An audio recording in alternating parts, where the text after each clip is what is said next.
সন্তান জন্মের পরে যেই দায়িত্বগুলো রয়েছে 14টি দায়িত্ব, এর মধ্যে প্রথমটি হলো সন্তান আসার সাথে সাথে তার ডান কানে আজান দেওয়া, বাম কানে ইকামত দেওয়া।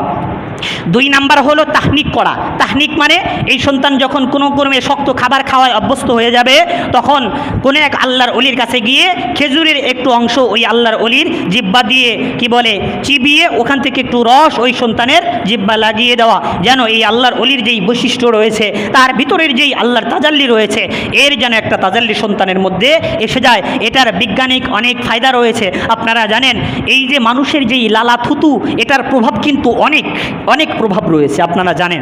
যা হোক, এটা হলো তাহনিক করা। 3 নাম্বার দায়িত্ব হলো সন্তানের সুন্দর নাম রাখা, অসুন্দর হইলে নাম চেঞ্জ করে দেওয়া। 4 নাম্বার হলো আকিকা করা, 7 দিনের দিন আকিকা করা। 5 নাম্বার হলো সন্তানের 7 দিনের দিন সন্তানের মাথার চুল কামিয়ে তার মাথার চুলের ওজন পরিমাণ সোনা অথবা রূপা দান করে দেওয়া।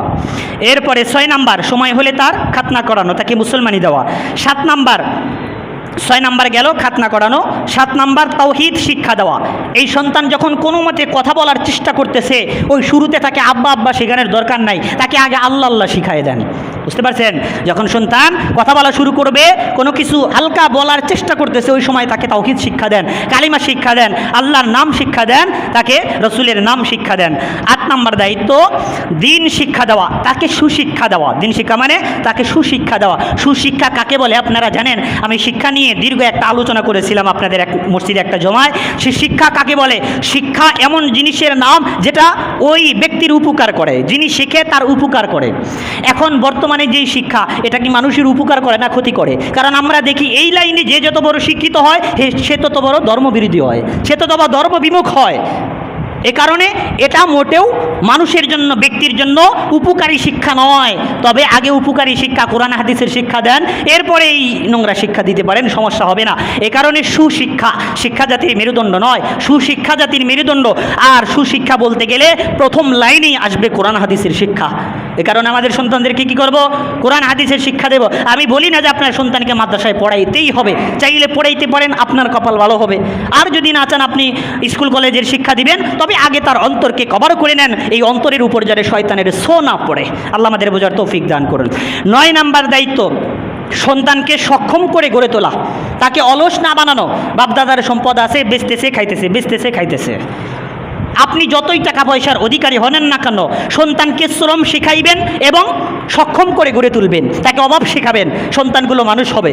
কারণ আপনার সন্তানকে যদি আপনি শ্রম না শেখান, তাকে যদি পরিশ্রম করতে না শেখান, অলসভাবে খাইতেছে দাইতেছে, একটা সময় সন্তান ফকির হয়ে যাবে। যখন ফকির হয়ে যাবে, তখন আর কাজ করার শক্তি থাকবে না, কারণ তারে তো আপনি কাজ শেখান নাই, তখন কিন্তু ভিক্ষা করে খাইতে হবে। অনেক বড় লোক আছে, তার বাপদাদারা অনেক বড় কোটিপতি ছিল, কিন্তু এক সময় এখন রিক্সা চালায় খায়, এরকম আছে না? কারণ তার মা বাবা তাকে সক্ষম করে গড়ে তোলে নাই, তাকে পরিশ্রম শিখায় নাই, এ কারণে সে অলস হয়া ফকির হয়ে গেছে। আল্লাহ আমাদের বোঝার তৌফিক দান করুন। 10 নাম্বার দায়িত্ব সময় হলে, উপযুক্ত সময় হলে তাকে বিয়ে দেওয়া। আমি বলেছি সন্তানদের যদি বিয়ের সময় হয়, বিয়ের সময় হওয়ার পরেও যদি মা বাবা বিয়ে না দেয়, আর এই বিয়ে দেরি করার কারণে সে যদি কোনো গুনাহের কাজ করে, এই গুনাহের দায়ভার বাবা মার উপর পড়বে। আল্লাহ আমাদের বোঝার তৌফিক দান করুন। এরপরে 11 নাম্বার দায়িত্ব বিয়ের ক্ষেত্রে সন্তানদের মতামত গ্রহণ করা, তাদেরকে জোর করে বিয়ে না দেওয়া। আজকাল মেয়েদেরকে দেখা যায় তাদের অমতেই বিয়ে দেওয়া হয়, এটা ইসলামে জায়েজ নয়। ইসলামে মেয়েদেরও সম্মতি নিতে হবে, তার পছন্দ অপছন্দের ব্যাপারটা অবশ্যই দেখতে হবে। আপনার স্বার্থের দিকে খেয়াল করে, রাজনৈতিক কারণে, আপনার আত্মীয় রক্ষার কারণে মেয়েকে মনে করেন একটা তার অপছন্দের একটা ছেলের সাথে ধরাই দিলেন, আরে ভাই ওই ছেলের কাছে তো আপনি থাকবেন না, থাকবে তো আপনার মেয়ে। এ কারণে আপনার মেয়ের পছন্দ অপছন্দ অবশ্যই দেখতে হবে, এটাও সন্তানদের জন্য একটি হক মা বাবার পক্ষ থেকে। 12 নম্বর দায়িত্ব সন্তানদের মাঝে ইনসাফ করা, কারো উপর জুলুম না করা। জীবিত অবস্থায় আপনার সন্তানদেরকে যদি সম্পদ বন্টন করে দিতে চান, তাহলে সমান দিতে হবে। শরীয়ত কর্তৃক কিছু বিষয় রয়েছে যেই কারণে কম বেশি দেওয়া যাইতে পারে, আলেমদের কাছে জিজ্ঞাসা করবেন। এরপরে 13 নম্বর দায়িত্ব পাপ থেকে বাঁচানোর জন্য। 14 নম্বর দায়িত্ব সন্তানদের জন্য দোয়া করা, আল্লাহ যেন তাদেরকে মঙ্গল করেন, তাদের জন্য মঙ্গল হয়। সব কাজকর্মের ক্ষেত্রে বিপদ আপদ থেকে যেন তাদের রক্ষা পায়, এই কল্যাণের দোয়া করা, এটা হলো সন্তানদের জন্য মা বাবার পক্ষ থেকে 14 নম্বর হক। আলহামদুলিল্লাহি ওয়া কাফা ওয়া সালামুন আলা ইবাদিহিল্লাযীনা ইসতাফা। الذي أرسل رسوله بالهدى ودين الحق ليظهره على الدين كله وكفى بالله شهيدا. أما بعد فأعوذ بالله من الشيطان الرجيم. بسم الله الرحمن الرحيم. وإذ قال لقمان لابنه وهو يعظه يا بني لا تشرك بالله إن الشرك لظلم عظيم. صدق الله العظيم. وقال صاحب القرآن صلى الله عليه وسلم من ولد له ولد فليحسن اسمه وأدبه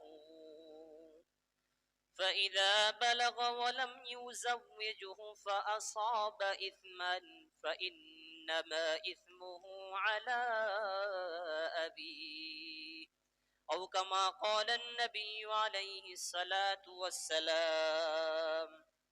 فقد قال الله سبحانه وتعالى آمرا ومخبرا للمؤمنين والمؤمنات إلى يوم القيامة إن الله وملائكته يصلون على النبي يا أيها الذين آمنوا صلوا عليه وسلموا تسليما.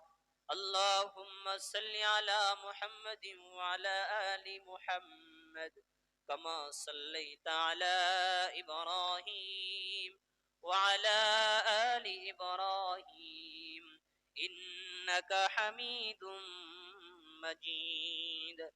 اللهم بارك على محمد وعلى آل محمد كما باركت على إبراهيم وعلى آل إبراهيم إنك حميد مجيد.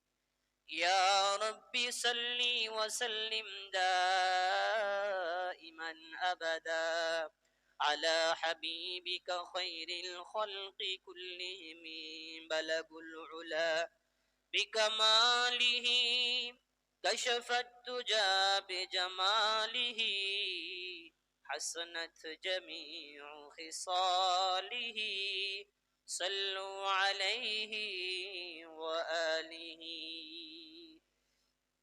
الحمد لله সকল প্রশংসা আল্লাহ তাআলার জন্য যিনি আমাদেরকে প্রতি জুমার ন্যায় আজকে পবিত্র জুমার দিনে আল্লাহ তাআলাকে রাজি ও খুশি করার জন্য পবিত্র জুমার নামাজ আদায় করার জন্য পাক ও পবিত্র হয়ে পবিত্র ঘর মসজিদে আসার তৌফিক দান করেছেন। সকলেই শুকর আদায় করি, বলি আলহামদুলিল্লাহ।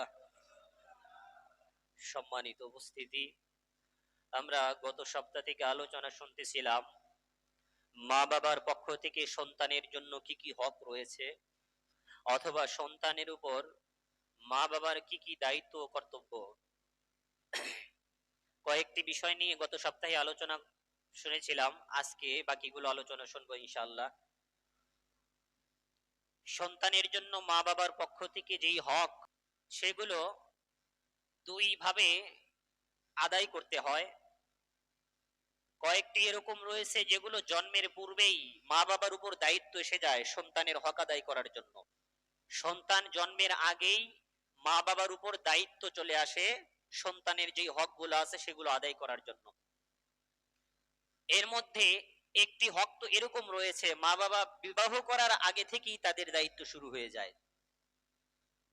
এরকম প্রথমটি আমরা আলোচনা শুনেছিলাম গত সপ্তাহে। মা বাবার বিয়ের আগে যেই সন্তানের প্রথম হক, সেটা হলো সন্তানকে ভালো একটি মা এনে দেওয়া। দিনদার, শিক্ষিত, পরহেজগার, ধার্মিক একজন মা সন্তানের জন্য নির্বাচন করা, এটা বাবার জন্য প্রথম দায়িত্ব, সন্তানের জন্য প্রথম হক মা বাবার পক্ষ থেকে। দুই নাম্বারটা যেটা আমরা শুনেছিলাম, মা বাবার বিবাহের মধ্যে সর্বপ্রকার গুনাহ থেকে বিরত থাকা, বিবাহের আয়োজনের মধ্যে কোনো যেন অপসংস্কৃতি, গুনাহের জন্য কোনো আয়োজন না থাকে, এটা সন্তানের জন্য দ্বিতীয় হক। তিন নাম্বার হক সম্পর্কে আমরা শুনেছিলাম, শরীয়ত অনুযায়ী প্রজনন কর্ম সম্পন্ন করা, সন্তান জন্ম দেওয়ার জন্য যেই পবিত্র সম্পর্ক স্থাপন করা হয় স্ত্রীর সাথে, সেটি কোরআন এবং সুন্নাহ অনুযায়ী সম্পন্ন করা। সেটার নিয়ম কি, পদ্ধতি কি, আমরা গত সপ্তাহে আলোচনা শুনেছিলাম। চার নাম্বার যেটি শুনেছিলাম, জন্মের আগে সন্তান যখন মায়ের গর্ভে আসে তখন মায়ের জন্য অত্যন্ত জরুরি ভাবে কয়েকটি দায়িত্ব সম্পন্ন করতে হয়।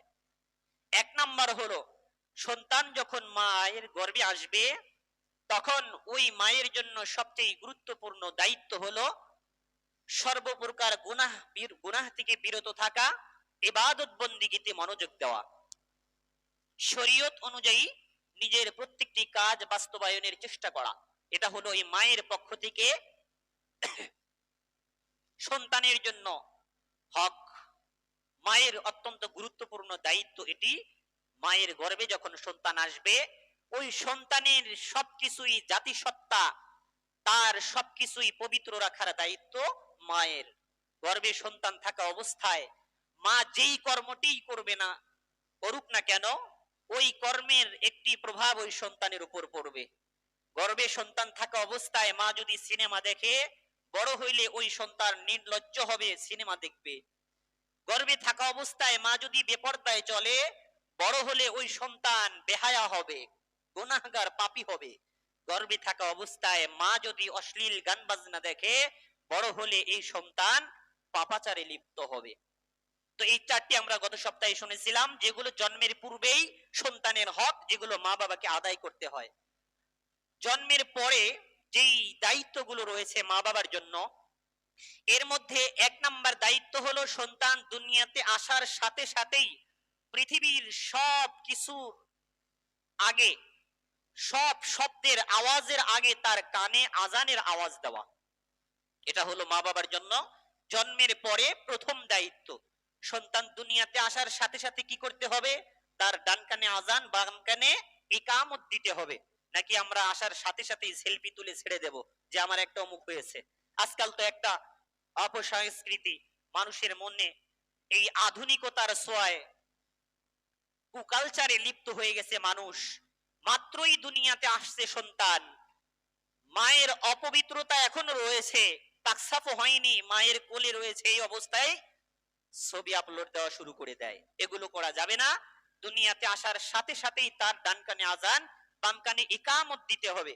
গত সপ্তাহে আপনারা আলোচনা শুনেছেন, আল্লাহ তাআলা যখন মায়ের গর্ভে সন্তানের মধ্যে বিবেক, তার যখন প্রাণ সঞ্চার করে, যখন ওই সন্তানের মধ্যে আল্লাহ তাআলা রূহ দেন, ওই সময় থেকে সন্তানের মধ্যে গ্রহণ করার ক্ষমতা বুঝমান ব্যক্তির চাইতে কয়েক গুণ বেশি দেওয়া হয়।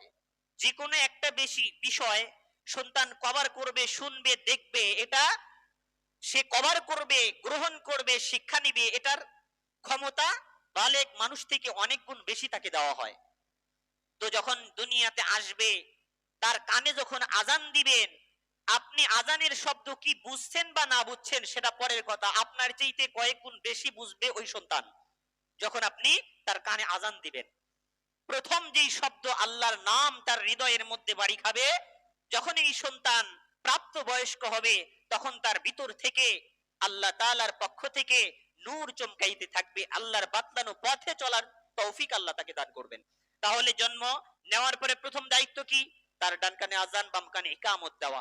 আল্লাহ রাসূল সাল্লাল্লাহু আলাইহি ওয়াসাল্লাম তার নাতি হাসান রাদিয়াল্লাহু তাআলা আনহু যখন দুনিয়াতে আসলেন, তখন তিনি আজান দিয়েছিলেন। আবু দাউদ শরীফের হাদিসের মধ্যে বর্ণনা রয়েছে, 5105 নম্বর হাদিস। আযানা রাসূলুল্লাহ সাল্লাল্লাহু আলাইহি ওয়াসাল্লাম ফি উযুনিল হাসানি। আল্লাহ রাসূল দুনিয়াতে হাসান রাদিয়াল্লাহু তাআলা আনহু আসার সাথে সাথেই তার ডান কানে আজান দিয়েছিলেন। এটা তার উম্মতের সকল উম্মতের জন্য অপরিহার্য একটা বিষয়, ডান কানে আজান দিতে হবে, বাম কানে ইকামত দিতে হবে। 2 নাম্বার দায়িত্ব হলো 7 দিন পরে কয়েকটি দায়িত্ব সম্পন্ন করতে হয়। এর মধ্যে 1 নাম্বার হলো তার সুন্দর একটি নাম রাখা, তার সুন্দর একটি নাম রাখা। 2 নাম্বার এটা হলো 7 দিন পরে কয়েকটি দায়িত্বের মধ্যে একটা হলো তার সুন্দর একটি নাম রাখবেন। 2 নাম্বার হলো তার মাথার চুল কামাবেন। 3 নাম্বার হলো আকিকা করবেন। 4 নাম্বার হলো ওই সন্তান যখন শক্ত খাবার খাওয়া শুরু করবে তাকে তাহনিক করাবেন। 4টি বিষয় ভালো করে বুঝি। 7 দিন পরে একসাথে 4টি দায়িত্ব। পূর্বের আমরা একটি দায়িত্ব জন্মের পরে আযান দিতে হবে। এরপরে ধারাবাহিকভাবে 4টি দায়িত্ব 7 দিন পরে সম্পন্ন করতে হয়। 1 নাম্বার কি? সুন্দর একটি নাম রাখা। ভালো করে মনে রাখবেন, প্রত্যেকটি শিশুর নামের অর্থের যেই প্রভাব রয়েছে ওই শিশুর উপর পড়বে। যদি নামের অর্থ খারাপ থাকে তাহলে ওই খারাপের প্রভাব ওই সন্তানের উপর পড়বে। নামের অর্থ যদি ভালো হয় তাহলে ভালো একটি পজিটিভ প্রভাব ওই সন্তানের জীবনের উপর পড়বে। এই কারণে নাম রেখার ক্ষেত্রে আমরা খুব সচেতনতা অবলম্বন করব। আলেমদের কাছে জিজ্ঞাসা করব, আমি যেই নামটি পছন্দ করেছি এই নাম ইসলামী শরীয়ত অনুযায়ী কিনা, এই নামের অর্থ ভালো কিনা, অবশ্যই আমাদের জিজ্ঞাসাবাদের দরকার আছে। ভালো করে মনে রাখবেন, সন্তানের নাম খারাপ হলে খারাপ একটি প্রভাব ওই সন্তানের উপর পড়বে। তো 1 নাম্বার কি? সুন্দর একটি নাম রাখতে হবে। হাদিসের মধ্যে আসছে, মিশকাত শরীফের হাদিস 3138 নম্বর হাদিস, সন্তান জন্ম নেওয়ার পরে যেই দায়িত্বগুলো সম্পন্ন করতে হয় মা বাবার জন্য, রাসূল বলতেছেন, ক্বালা রাসূলুল্লাহ সাল্লাল্লাহু আলাইহি ওয়াসাল্লাম, মান উলিদা লাহু ওয়ালাদুন ফালইহসিন ইসমাহু ওয়া আদাবাহু। যেই ব্যক্তির সন্তান দুনিয়াতে আসবে, সন্তান দুনিয়াতে জন্ম নেওয়ার পরে 1 নাম্বার ওই সন্তানের সুন্দর একটি নাম রাখতে হবে। কারণ কিয়ামতের দিন আল্লাহ তাআলা তাদের নাম ধরে ধরে ডাকবে। ওই নামগুলো যদি ইসলামী শরীয়ত অনুযায়ী না হয় আল্লাহ তাআলার ডাকও ওখান থেকে আসবে না। ইসলামের বহির্গতভাবে তার নাম রাখার কারণে আল্লাহ তাআলার কুদরতি ঘোষণার মধ্যে তার নাম আসবে না। 2 নাম্বার হলো আদাবাহু, ওই সন্তানকে আদব শিক্ষা দিতে হবে, ওই সন্তানকে শিষ্টাচার শিক্ষা দিতে হবে, সুশিক্ষা, কোরআনের শিক্ষা, তাওহীদের শিক্ষা দিতে হবে। এরপর রাসূল বলেন, ফাইদা বালাগা ওয়া লাম ইউযাওয়িজুহু, ওই সন্তান যখন বালেগ হবে, বিয়ের উপযুক্ত সময় যখন হবে, বাবা মা যদি তাকে বিয়ে না দেয়, ফাআসাবা ইসমান, বিয়ে দেরি হওয়ার কারণে ওই সন্তান যদি গুনাহের মধ্যে লিপ্ত হয়, ফা ইন্নামা ইসমুহু আলা আবিহি, তাহলে ওই সন্তান গুনাহ করলে মা বাবার উপরে তার গুনাহের ভার আসবে। সন্তান গুনাহ করবে, মা বাবা গুনাহগার হবে, মানে ওই সন্তান যে পাক থাকবে তা নয়। সন্তানের গুনাহ হবে কিন্তু ওই গুনাহের একটি অংশ তার মা বাবার উপর পড়বে যদি উপযুক্ত হওয়ার পরেও বিয়ে না দেয়। তো আমরা এই আলোচনাটা পরে করতেছি। তো 7 দিন পরে যেই দায়িত্বগুলো পালন করতে হয়, 1 নাম্বার তার সুন্দর একটি নাম রাখতে হবে। নাম যদি খারাপ হয় পরবর্তীতে চেঞ্জ করার সুযোগ থাকবে। আল্লাহর রাসূল অনেক সাহাবীদের বাচ্চাদের নাম চেঞ্জ করে দিয়েছেন, পরিবর্তন করে দিয়েছেন। 2 নাম্বার মানে 7 দিন পরে দায়িত্বের মধ্যে প্রথমটি হলো নাম রাখা। 2 নাম্বার তার আকিকা করা, আকিকা করতে হবে। আকিকা এটা ইসলামী শরীয়তের মধ্যে একটি বিধান, এটা করতে হবে। ছেলে সন্তান হলে একটি ছাগল, মেয়ে সন্তান হলে 2টি ছাগল। আর যদি গরু দিয়ে দেন এটা কিন্তু সর্বনিম্ন পরিমাণ। কেউ যদি চান একটা ছেলের জন্য 50টা গরু দিতে পারেন, কোনো সমস্যা নাই, এটা হলো সর্বনিম্ন। আর যদি গরুর ভাগ থেকে আকিকা দিতে চান তাহলে গরুর যে 7 ভাগ রয়েছে এর মধ্যে 2 ভাগ ছেলের জন্য দিবেন, 1 ভাগ মেয়ের জন্য দিবেন। এইভাবে আকিকা করতে হবে। আকিকা গুরুত্বপূর্ণ একটি বিধান। আকিকা ওই সন্তানের জীবন থেকে বিপদ আপদ দূর করে। আকিকা ওই সন্তান আকিকার সাথে আবদ্ধ থাকে। যখন আকিকা করা হয় ওই সন্তানের পক্ষ থেকে শুকরিয়া আদায় করা হয়। এজন্য আমাদের আকিকা করতে হবে। আবু দাউদ শরীফের একটি হাদিস 2838 নম্বর হাদিস, আল্লাহর রাসূল বলতেছেন, ক্বালা রাসূলুল্লাহ সাল্লাল্লাহু আলাইহি ওয়াসাল্লাম, কুল্লু গুলামিন রহিনাতুন বিআকিকাতিহি, দুনিয়ার প্রত্যেকটি সন্তান তার আকিকার সাথে আবদ্ধ। আকিকা যখন করা হয় তখন তার পক্ষ থেকে আল্লাহ তাআলা বিপদ আপদ দূর করে দেয়। তার উপরে যে মা বাবার দায়িত্ব ছিল ওই দায়িত্ব সম্পন্ন হয়ে যায়। তুযবাহু আনহু ইয়াওমা সাবিহি, রাসূল বলেন 7ম দিনে আকিকা করতে হবে, কোনো একটি পশু জবাই করে দিতে হবে। ওয়া ইউহল্লাকু, 2 নাম্বার হলো ওই বাচ্চার মাথার চুল কামায়া দিতে হবে। ওয়ায়ুহনাকু, এরপর তাহনিক করাইতে হবে। একটি হাদিসের মধ্যে চারটি বিষয় আল্লাহ রাসূল একসাথে বলেছেন। তো ধারাবাহিকভাবে 7 দিন পরে যেই কাজগুলো করতে হয়, 1 নাম্বার নাম রাখতে হবে, 2 নাম্বার আকিকা করতে হবে। আকিকা এটা ইসলামের নিয়ম অনুযায়ী একটি বিধান, এজন্য আমরা সন্তানের ক্ষেত্রে দায়িত্ব পালন করব। ভালো করে মনে রাখবেন, এই যে সন্তানের হকগুলো আলোচনা হচ্ছে, আপনি যদি আপনার সন্তান শিশু থাকা অবস্থায় তার দায়িত্বগুলো যদি, তার হকগুলো যদি আপনি আদায় করেন, আপনি যখন শিশু হয়ে যাবেন তখন আপনার এই ছেলে বড় হয়ে যাবে, তখন আপনার দায়িত্ব পালন করবে। আপনি শিশু হওয়া বুঝছেন তো? মানুষের জীবনে 2টি শিশুকাল আসে, একটা হলো হাকিকতান যখন সে বাচ্চা থাকে, আরেকটি হলো ওই মানুষ যখন বুড়া হয়ে যায়, কি যে বলে সে নিজেও জানে না, ওই শিশুর মতো অবলা হয়ে যায়। ওই সময় আপনার খেদমতের প্রয়োজন, ওই সময় আপনার অনেক হক দরকার সন্তানের পক্ষ থেকে। আপনি যদি জন্মের পরে আপনার সন্তানের হক আদায় করতে পারেন, আপনার সন্তান আপনার হক আদায় করবে। আল্লাহ তাআলা আমাদের বোঝার তৌফিক দান করুন। ধারাবাহিকভাবে 7 দিন পরে যে প্রথম দায়িত্ব নাম রাখা, 2 নাম্বার আকিকা করা, 3 নাম্বার হলো তাহনিক করা। তাহনিক কাকে বলা হয়? তাহনিক করা এটাও সুন্নাত। যখন আপনার সন্তান শক্ত খাবার খাওয়ার অভ্যস্ত হবে, খাইতে শুরু করবে, তখন দুনিয়ার সব শক্ত খাবারের আগে একটি খেজুর নেবেন। নরম একটি খেজুর নিয়ে এলাকার মধ্যে বুজুর্গ যেই ব্যক্তি আল্লাহওয়ালা বুজুর্গ মানুষ, আলেম ভালো, খুব বুজুর্গ মানুষ, পরহেজগার মানুষ, ইবাদত বন্দিগি করে, এরকম একজন পরহেজগার মানুষের কাছে নিয়ে যাবেন। ওই খেজুর ওই আল্লাহওয়ালার কাছে দিবেন।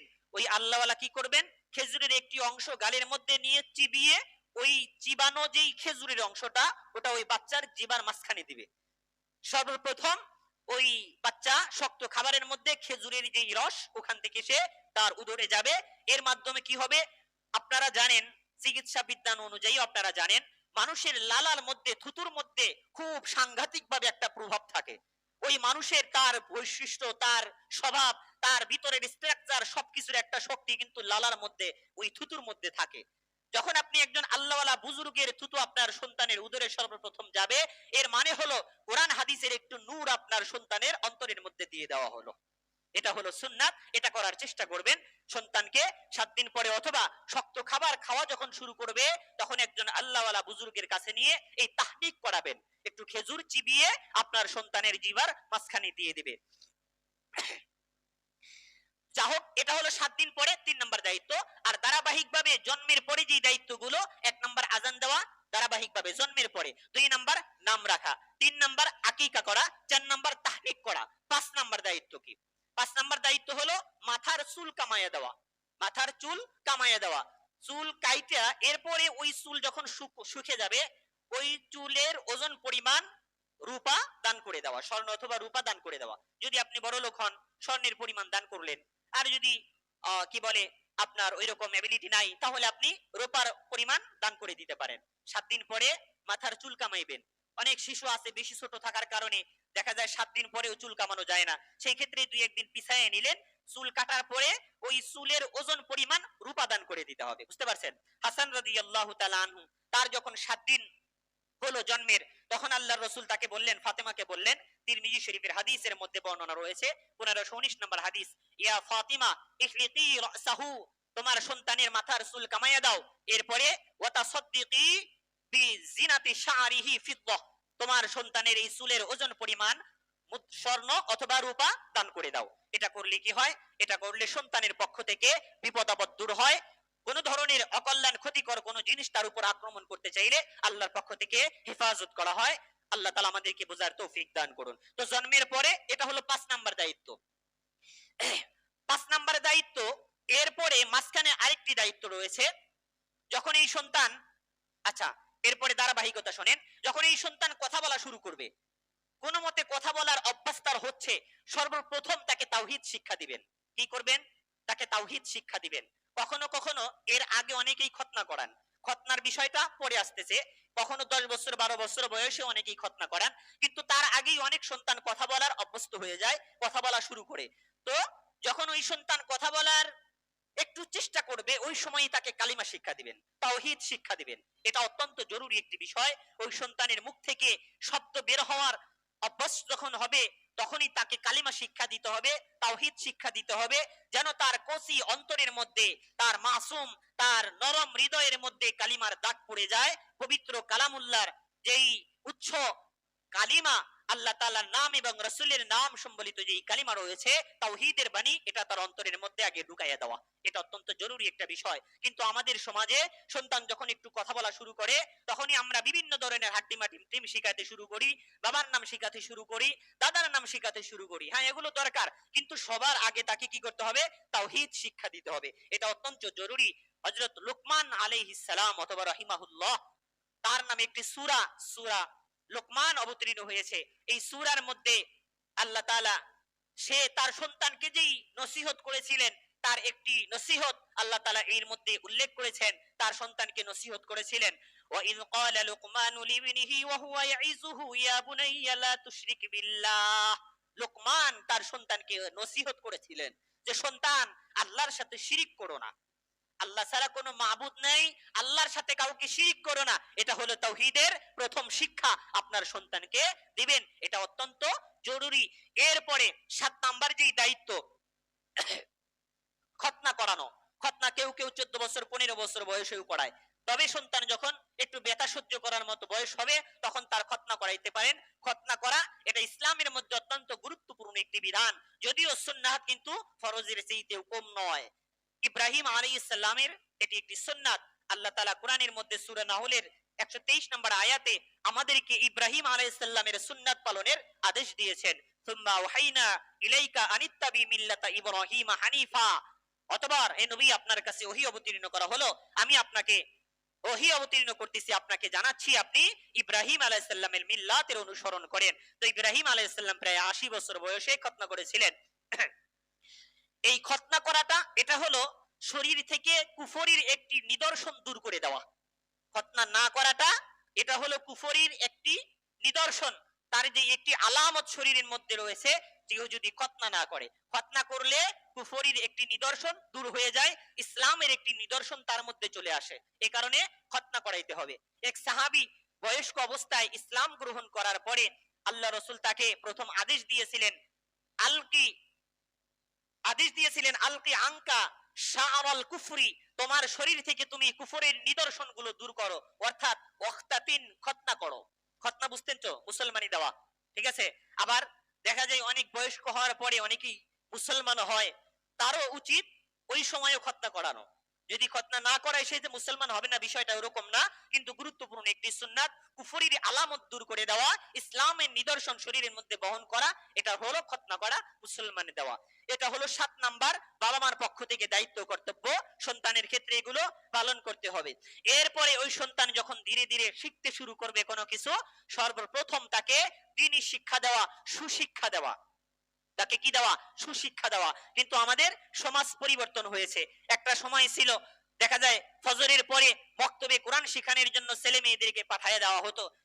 ইহুদি খ্রিস্টানদের চক্রান্তে আমাদের এই মক্তবগুলো বন্ধ হয়ে যাচ্ছে।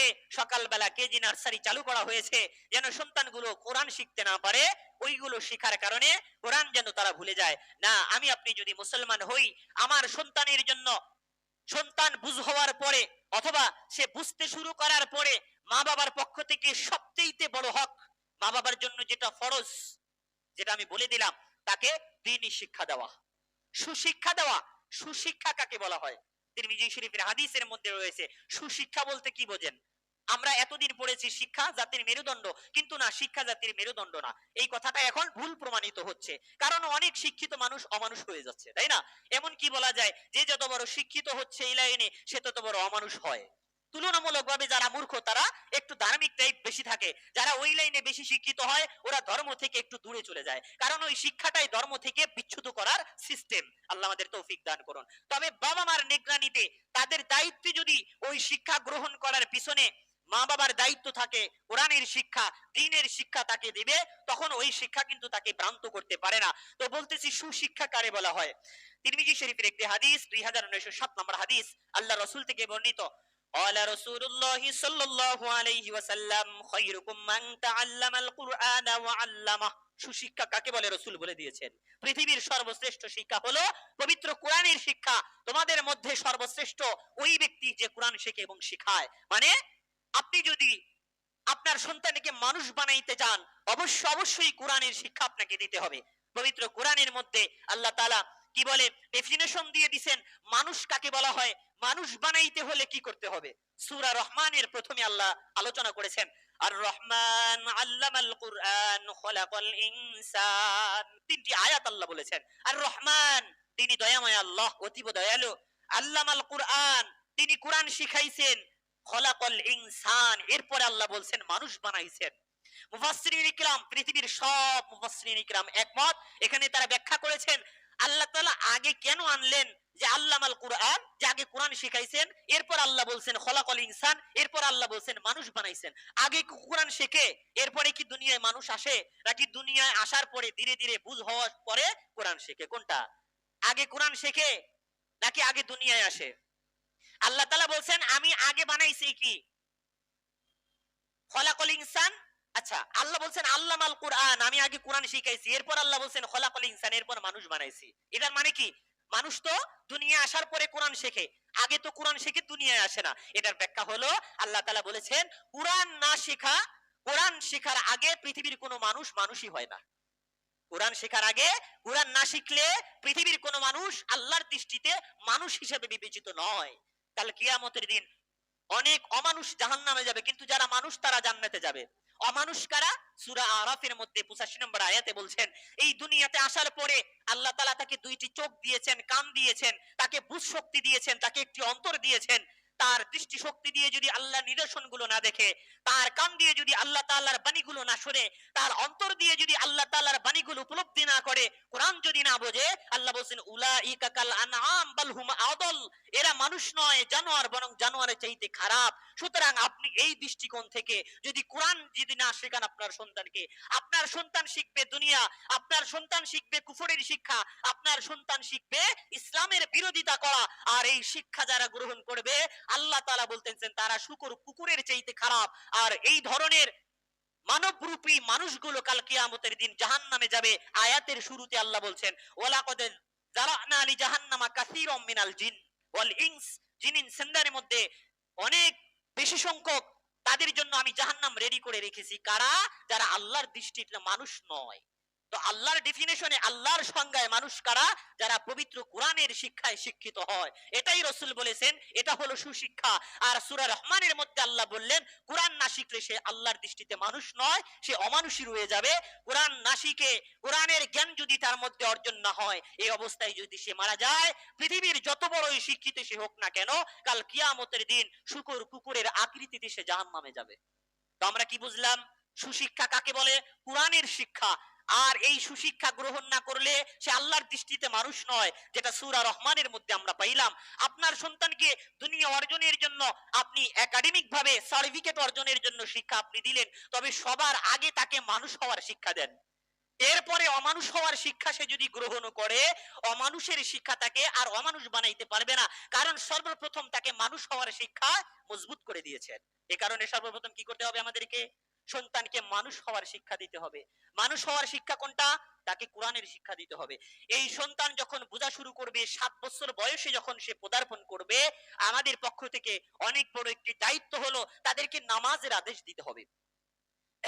আবু দাউদ শরীফের একটি হাদিস, 495 নম্বর হাদিস, আল্লাহ রাসূল থেকে বর্ণিত, ক্বালা রাসূলুল্লাহি সাল্লাল্লাহু আলাইহি ওয়াসাল্লাম মুরু আওলাদাকুম বিস-সালাহ ওয়া হুম আবনাউ 7 সিনিন। আল্লাহ রাসূল আদেশ করেছেন যখন তোমাদের সন্তানদের 7 বছর বয়স হয়, তখন তোমরা তাদেরকে নামাজের আদেশ করো, নামাজ পড়ার প্রতি তাকিদ দাও। অদরিবুহুম ওয়া হুম আবনাউ 10 সিনিন, যখন 10 বছর বয়স হয় প্রয়োজনে নামাজের জন্য তাদেরকে মারো, তাদেরকে আঘাত করো।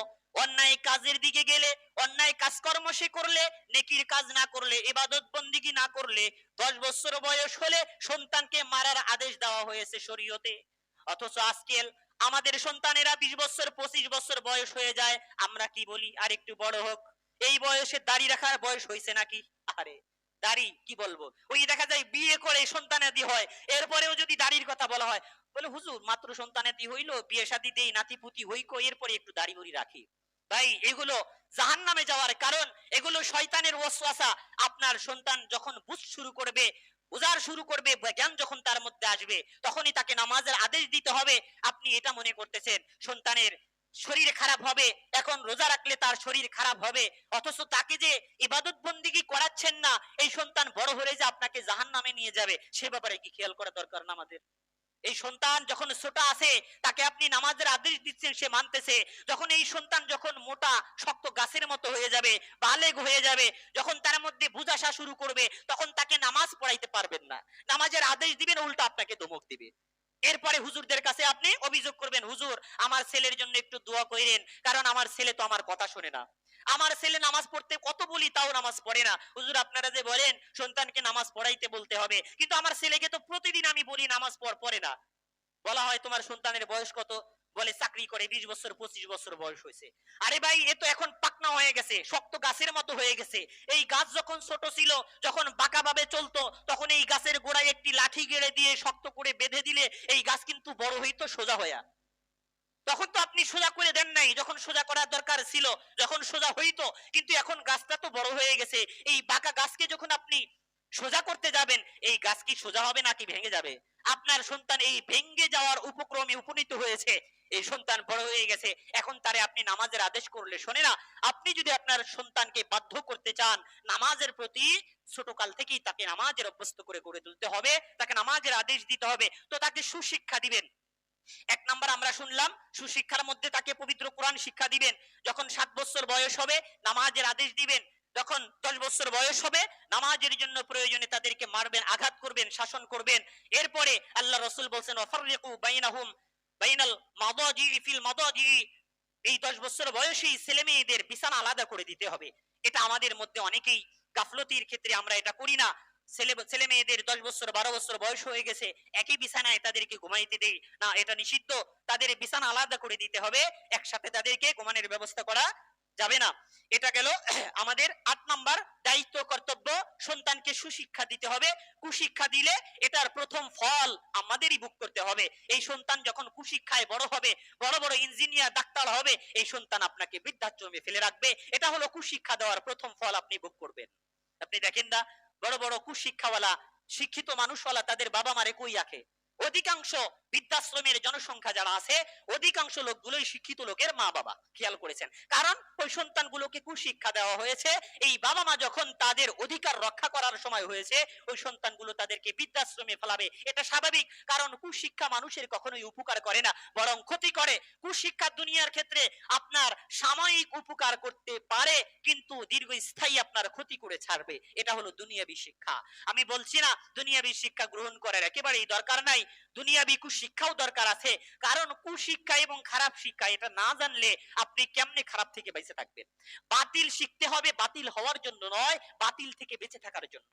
খারাপ জিনিস, কি বলে, জীবাণু যুক্ত বস্তু, এগুলো চিনতে হবে, ওইগুলো নিজে গ্রহণ করার জন্য নয়, ওগুলো থেকে শরীরকে বেঁচে রাখার জন্য, ওগুলোকে শরীর থেকে বের করার জন্য আমাদের শিখতে হবে। তো দুনিয়াবী শিক্ষা এটা হলো রোগ জীবাণুর মতো, এটা আপনি শিখবেন কিন্তু ডোজ নিবেন না। যদি নেন আপনি ক্ষতিগ্রস্ত হবেন। কেন শিখবেন? কারণ এটা না চিনলে আপনার শরীরে আসলে আপনি ফিরাবেন কেমনে? এই কারণে দুনিয়াবী শিক্ষা গ্রহণ করতে হবে। কিসের জন্য? নিজেকে বাঁচানোর জন্য, ওটা খাওয়ার জন্য নয়। দুনিয়াবী শিক্ষা এটা হলো ওই নদীর মধ্যে নৌকা চলতেছে, আপনি হলেন নৌকার মতো। আর এই দুনিয়াবী শিক্ষা, দুনিয়ার অবস্থা হলো ওই নৌকার নদীর পানির মতো। নদীর পানি না থাকলে আপনি নৌকা চালাইতে পারবেন না। আবার নদীর পানি যদি নৌকায় বেশি ওঠে, তখন নৌকা ডুবে গিয়ে ধ্বংস হয়ে যাবে। এ কারণে দুনিয়ায় চলতে যতটুকু দরকার অতটুকু গ্রহণ করবেন, ওই নদীর পানির মতো। বেশি গ্রহণ করলে আপনি যে নৌকা, এটা ডুবে যাবেন। নৌকা সাগরের মধ্যে নৌকা ডুবে গেলে যেমন ধ্বংস হয়ে যায়, স্বাভাবিকভাবে দুনিয়ার এই অবস্থা বেশি ভিতরে প্রবেশ করাইলে মানুষ নামক এই নৌকাটি দুনিয়া নামক এই সাগরের মধ্যে হাবুডুবু খেয়ে জাহান্নামী হয়ে যায়। আল্লাহ আমাদের বোঝার তৌফিক দান করুন। এরপরে মা বাবার পক্ষ থেকে 9 নাম্বার দায়িত্ব হলো সন্তানদেরকে সক্ষম করে তোলা। সন্তানদেরকে একেবারে বেকার না বানানো। অনেক মা বাবা আছে, দেখতেছে সন্তান আছে কয়েকজন, আমার টাকা পয়সার তো অভাব নাই, করুক চলুক তারা, আমার টাকা পয়সা তো আছে, খাইতে থাক। এরকম না। আপনার টাকা পয়সা সম্পদ যতই থাক না কেন, সন্তানদেরকে নিজের পায়ে দাঁড়ানোর ব্যবস্থা করে দেন, যেন তারা নিজে নিজেই চলতে পারে, তারা তাদের ইনকাম, তাদের উপার্জন যেন তারা করতে পারে।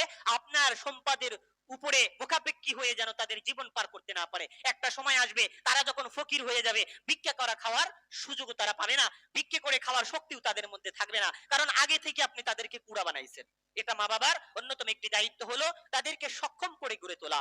আল্লাহ রাসূল হাদিসের মধ্যে বলছেন, এই সন্তানগুলোকে আপনি টাকা পয়সার মালিক হইছেন, তাদেরকেও টাকা পয়সা ইনকামের একটি রাস্তা করে দেওয়া, তবে তাদেরকে দুনিয়া লোভী করে দেওয়া এটা ঠিক নয়। তাদেরকে দ্বীনের শিক্ষা দিয়ে তাদের জীবনের জন্য যতটুকু প্রয়োজন এতটুকু করে যাওয়া, এটা মা বাবার জন্য অন্যতম একটি দায়িত্ব। এরপরে 10 নম্বর দায়িত্ব হলো উপযুক্ত সময়ে তাদেরকে বিয়ে দেওয়ানো। তাদেরকে বিয়ে দেওয়া, সন্তানদি যখন এগুলো বড় হয়, কিছুক্ষণ আগে আমরা হাদিস পড়লাম, এই সন্তানের বিয়ের উপযুক্ত হওয়ার পরেও যদি মা বাবা তাদেরকে বিয়ে না দেয়, বালিগ হওয়ার কারণে তাদের মধ্যে যৌবন আসার কারণে যত গুনাহ হবে, এর একটা গুনাহের অংশ মা বাবার উপরে পড়বে। আজকাল আমরা কি বলি, প্রতিষ্ঠিত হোক, নিজের পায়ে দাঁড়াক। ভাই, আপনার সন্তানকে বিয়ে দিবেন, বিয়ে দিয়ে আরেকটি মেয়েকে যখন আপনার ঘরে নিয়ে আসবেন, ওই মেয়েকে খাওয়ানোর দায়িত্ব আপনার নয়, ওই মেয়ে রিজিক নিয়ে আপনার ঘরে আসবে, আপনি তার টেনশন করতেছেন কেন? আপনার সন্তানকে সময় হলে বিয়ে দেওয়ালেন, দেখবেন আপনার জীবন সুন্দর হবে। আপনি যদি অপেক্ষা করেন সন্তান একটু বড় হোক, এই সন্তান যখন চতুর্দিকে সবকিছু খেয়ে বেয়ে শেষ করে ফেলে, এরপরে যখন তাদেরকে বিয়ে দেন, তাদের পরবর্তী জীবনটা কোন দিকে যায় আপনারা দেখেছেন। সন্তানগুলো বেশি বড় হলে এরপরে বিয়ে দিলে এটার একটা কুপ্রভাব পড়তে থাকে সমাজের মধ্যে। আজকাল তো আমাদের এমন একটা পরিস্থিতি, ছোট মেয়ে ছেলে মেয়েদেরকে কি বলে আমাদের সরকারি নিয়ম অনুযায়ী যে বয়স, এর আগে বিয়ে দিলে তো আমাদের সমাজের মধ্যে কিছু লোক আছে দুনিয়াদারি, মানে বাল্য বিবাহ, অথবা বাল্য বিবাহ নয়, 15-16 বছর হয়ে গেছে, এরপরে যদি বিয়ে দেয়, এই বিবাহ বন্ধ করতে পারলে নিজেদেরকে যে কি মনে করে, সরকারি লোকজন যখন একটা বাল্য বিবাহ বিয়ে বন্ধ করে দেয়, তখন সরকারি লোক ভাবে বিশাল একটা আইনের কাজ করেছি। অথচ হাজার হাজার ছোট ছোট শিশুরা যখন ধর্ষণের শিকার হয়, তখন কিন্তু সেগুলোর বিচার হয় না। বুঝতে পারছেন? আমাদের একটা বাল্য বিবাহ বন্ধ করতে পারলে আমরা নিজেদেরকে ক্রেডিট দেওয়া শুরু করি, আরে কাজ করতে পারছি। যখন আমার ছোট ছেলে মেয়েরা ধর্ষণের শিকার হয়, বাচ্চা শিশুরা এরা যখন ধর্ষণের শিকার হয়, তখন কিন্তু এদের বিচার হয় না। বিচার হইলেও যদি মামু খালু থাকে, জেলখানার এই দিক দিয়ে বের হয়ে ওই দিক দিয়ে দুলাভাই হয়ে বের হয়ে যায়। এই হলো আমাদের সমাজের অবস্থা। আমার ছেলে, আমার মেয়ে, আমি তাকে উপযুক্ত সময়ে বিয়ে দেব, কিসের নিয়ম কিসের কি, সেগুলোর তোয়াক্কা করা যাবে না। আমরা এগুলো চেষ্টা করব। আল্লাহ আমাদের তৌফিক দান করুন। শরীয়তের নিয়ম হলো এদের বিয়ের বয়স হইলেই তাদেরকে বিয়ে দেওয়া। আবার উল্টা বুঝেন না, হুজুর সরকারের নিয়মের বিরোধিতা করতেছে। সরকারের নিয়ম যদি এরকম হয়, ইসলামের বিরোধিতা করা, তখন আপনি কি করবেন? যেমন সরকারি ভাবে সুদের লাইসেন্স বাংলাদেশে দেওয়া হয়েছে, এখন আমি মিম্বারে বসে কি করব, আপনারা সুদ খাইয়েন, এটা আমি বলবো? আমি এটা নিষেধ করব না। আল্লাহ আমাদেরকে বোঝার তৌফিক দান করুন। 10 নাম্বার গেল, সন্তানদের যখন বয়স হয়ে যাবে এদেরকে বিয়ে দেওয়া। বিয়ের ক্ষেত্রে আমরা একটা বিষয় খেয়াল করি, ছেলে হোক অথবা মেয়ে হোক, তাদের মতামত উপেক্ষা করে কখনোই তাদেরকে বিয়ে দেব না, এটা নিষেধ ইসলামের মধ্যে। বিয়ের আগে অবশ্যই আমার মেয়ের মতামত নিতে হবে। আমি যেই ছেলের সাথে তাকে বিয়ে দিচ্ছি, ওই ছেলের সাথে কিন্তু আমি ঘুমাবো না, আমার মেয়ে ঘুমাবে। তার পছন্দ অপছন্দের অবশ্যই একটা ব্যাপার রয়েছে। অবশ্যই ছেলে মেয়েদের কি পারবে, মতামত লাগবে, তাদের মতামত নিয়ে বিয়ে দিতে হবে। হ্যাঁ, বর্তমান ছেলে মেয়েরা তো একটু আপডেট, মা বাবার চাইতে একটু বেশি বোঝে, মা বাবার মতামতে বিয়ে করতে চায় না। তাদের বেশি বুদ্ধিতে কি বলে, জলকানির কারণে, আধুনিক ডিজিটালের কারণে মাতোয়ারা হয়ে উল্টাপাল্টা প্রেম প্রীতি করে বিয়ে শাদী করে, এটার আবার খারাপ প্রভাব রয়েছে। মা বাবা দেখবে ওই মেয়ের ভালো মন্দ বংশ, তার শিক্ষা দীক্ষা, আর ছেলে মেয়ে দেখবে চেহারা দেখে পছন্দ হয় কিনা, এগুলো দিয়ে বিয়ে দিতে হবে। আবার ছেলে মেয়েদেরকে ছেড়ে দিলেন, যা বাবা তোরে আমি ছেড়ে দিলাম, যেহেতু ইসলাম বলছে তোদের মতামত ছাড়া বিয়ে দেওয়া যাবে না, তো যাকে মন চায় একটারে তুলে নিয়ে আয়, এরকম বিষয় না।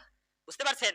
তাদেরকে বিয়ে দিবেন, তাদের পছন্দ অপছন্দ এই বিষয়গুলো দেখবেন। কারণ একটা মেয়ে একটা ছেলের পছন্দ না, তাকে যদি আপনি আপনার রাজনৈতিক কারণে অথবা আপনার আত্মীয়তা রক্ষার কারণে যদি বিয়ে দেন, তার পছন্দ না হইলে দেখা যায় সারা জীবন তার অসুখ হবে, কি বলে, তার জীবনে সুখ হবে না। সে যদি অন্য কোনো মেয়েকে পছন্দ করে, তখন তো জিনার গুনাহ হইতে থাকবে। আল্লাহ আমাদের বুঝার তৌফিক দান করুন। যারা আমরা মা বাবা হয়েছি এই বিষয়গুলো খেয়াল করব। এরপরে 11 নম্বর, এটা হলো 11 নম্বর, বিয়ের ক্ষেত্রে সন্তানদের মতামত নিতে হবে। 12 নম্বর দায়িত্ব, সন্তানদের মাঝে ইনসাফ প্রতিষ্ঠা করতে হবে। আপনি যে আপনার সন্তানদের মধ্যে সম্পদ বন্টন করবেন, এটার ক্ষেত্রে ইনসাফ কায়েম করতে হবে। আপনার একটা সন্তানকে কম দিলেন বেশি দিলেন, এটার অবশ্যই শরীয়তগত যুক্তি থাকতে হবে। আপনি যখন জীবিত থাকা অবস্থায় আপনার সন্তানদেরকে সমান সম্পদ বন্টন করতে পারেন, এটা হলো আপনি যদি জীবিত থাকেন। আর আপনি যখন মারা যাবেন, তখন তো মিরাজের বিধান কায়েম হবে, তখন মিরাজ অনুযায়ী মেয়ে 1 ভাগ, ছেলে 2 ভাগ পাবে। তবে আপনি যদি জীবিত থাকা অবস্থায় আপনার সন্তানদেরকে সম্পদ ভাগ করে দিয়ে দিতে চান, তাহলে সবাইকে সমান দিতে হবে। তবে শরীয়তগত কিছু কিছু কারণে কোন সন্তানকে কম বেশি দেওয়া যাইতে পারে। কোন কোন কারণে সন্তানদেরকে কম বেশি দেওয়া যায় এগুলো আপনারা আলেমদের কাছ থেকে জেনে নেবেন। আলেমদেরকে জিজ্ঞাসা করবেন কোন কারণে আপনার সন্তানদের মধ্যে কোন কারণ বা উল্লেখ রয়েছে। অথবা একটা ছেলে মদ খায়, একটা ছেলে টাকা পয়সা শুধু উড়ায়, ওরে যদি আপনি সমান সমান সম্পদ দেন 2 দিনে আপনার সম্পদ শেষ করে ফেলবে। অথবা আপনার একটা সন্তানকে অনেক শিক্ষিত বানাইছেন, সে প্রতি মাসে 1 লাখ টাকা বেতন পায়, আর একটা ছেলেকে আপনি মাদ্রাসায় পড়াইছেন অথবা কোনো মতে তার জীবন চলে, অথবা শিক্ষিত বানান নাই, ওই সন্তানকে একটু বেশি দিবেন। এই শরীয়তগত কিছু যুক্তি কারণে সন্তানদেরকে সম্পদ কম বেশি দেওয়া যাইতে পারে। তবে বর্তমান বিষয়ে, বর্তমান জামানায় আমি একটি বিষয়ে বলবো, এই সময়ে আপনার সন্তানদের প্রতি আবেগপ্রবণ হয়ে সব সম্পদ লিখে দিয়া নিজে আবার নিঃস্ব হয়ে যায়েন না। কারণ অনেক ইতিহাস এরকম আছে, বাবা সন্তানদের নামে সম্পদ লিখে দেয়, এরপরে ওই সন্তানগুলো বাবা মারে গাড় ধরে বের করে দেয়, আছে না? এত সম্পদগুলো লিখে দিল, এরপরে ওই বাবা মার দাম থাকে না। এখন এই পরিস্থিতি তো সম্পদ লিখে দেওয়ার কোনো সিস্টেমই থাকা উচিত না, লিখে দেওয়াই উচিত না। যদি আমার সন্তানকে লিখে দিলাম, যদি এরকম হয় যে আমার সন্তানগুলো দিনদার পরহেজগার আল্লাহওয়ালা, সেই ক্ষেত্রে আপনি লিখে দিতে পারেন। আপনার সন্তানদেরকে তো আপনি চেনেন তারা কি গরু চোর নাকি গাড়ি চোর, সেটা তো জানেন। আপনার সন্তানের যদি উল্টাপাল্টা হয়, যে এরকম আশঙ্কা রয়েছে, তখন সম্পদ ভুলেও লিখে দিয়েন না, বুঝতে পারছেন? তাদের উপর রেখে দেবেন, মরার পরে তারা বন্টন করে নেবে। এটা হলো 12 নম্বর দায়িত্ব কর্তব্য সন্তানের জন্য মা বাবার পক্ষ থেকে, সন্তানদের মাঝে ইনসাফ কায়েম করা। 13 নম্বর তাদেরকে পাপ থেকে বাঁচানো, গুনাহ থেকে বাঁচানোর চেষ্টা করা। এখন আপনার সন্তান গুনাহ থেকে কিভাবে বাঁচবে ভালো করে মনে রাখেন। আমি বলছি সন্তানদের হক, এটা তাদের জন্মের পূর্ব থেকেই শুরু হয় মা বাবার দায়িত্ব। কারণ হলো একটা পানির বোতল, এই বোতলের মধ্যে যদি আপনি পানি ডালেন, বোতলের মুখা খোলার পরে যখন আপনি কাত করবেন তখন সেখান থেকে কি বের হবে? পানি বের হবে। আর যদি বোতলের মধ্যে তেল রাখেন, কাত করলে কি বের হবে? তেল বের হবে। তখন এই সন্তান, এটা হলো একটা বোতলের মতো, এই সন্তানের মধ্যে যদি আপনি তেল রাখেন, এরপরে যখন বড় হবে, যখন কাত করে বের হওয়ার সময় হবে, তখন কাত হলে কি বের হবে? তেলই বের হবে। মানে বুঝতে পারছেন? আর যদি তাদের এই বোতলের মধ্যে আগে থেকেই আপনি পানি রাখেন, এই বোতল যখন কাত করার সময় হবে, মানে সন্তান যখন বড় হবে, বুঝ হবে তার, তখন কিন্তু তার থেকে পানি বের হবে। এটার মানে হলো আপনার সন্তান নামক এই বোতলের মধ্যে বিয়ের আগে থেকে তার মধ্যে যখন ইসলামী নিদর্শনগুলো ঢুকানোর চেষ্টা করবেন, আল্লাহর নূর ঢুকানোর চেষ্টা করবেন, এই সন্তান যখন বড় হবে, এই বোতল যখন কাত করার সময় হবে, তখন তার থেকে কিন্তু কি বের হবে? ঘি বের হবে, মধু বের হবে।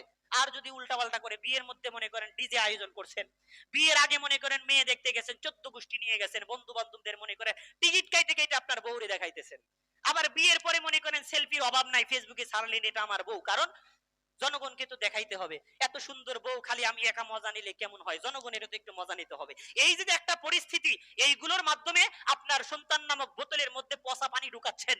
এই সন্তান যখন বড় হবে, আপনার খেদমতের প্রয়োজন হবে, তখন কিন্তু আপনার পচা পানি খাওয়াবে, বুঝতে পারছেন?